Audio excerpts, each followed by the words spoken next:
Kantan lalthar apiang ta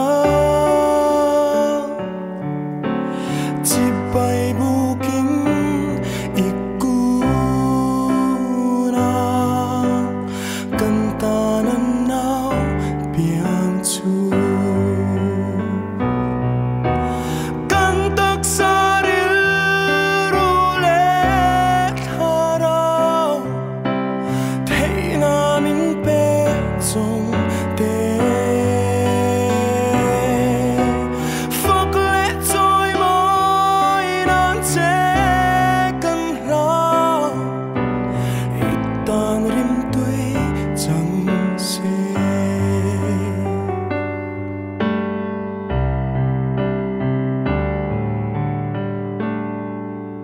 Amak nghe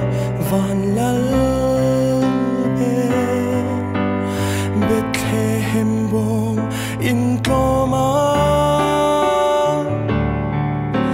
Riarunang rem shingita Krosamin kan turi Kantak saril rule tharao Thei namin pe song te Phật lệ trôi môi nan che cần lao Ít tan rim tuy chẳng xe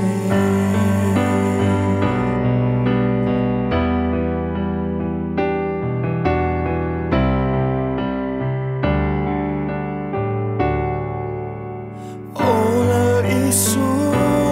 cần nghe che cần thiên lung che nga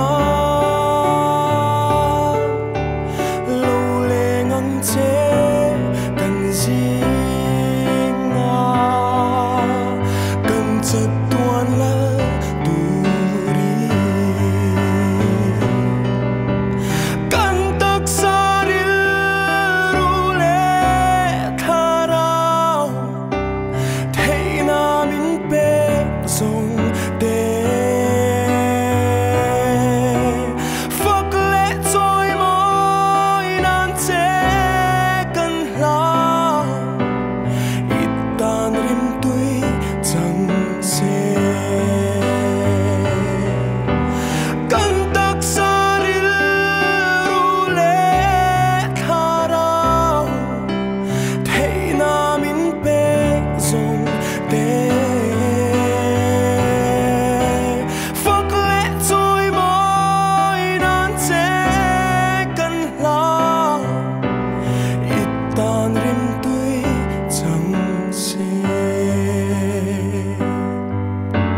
Phật lệ trôi môi nan che cần lao Ít tan rim tuy chẳng xe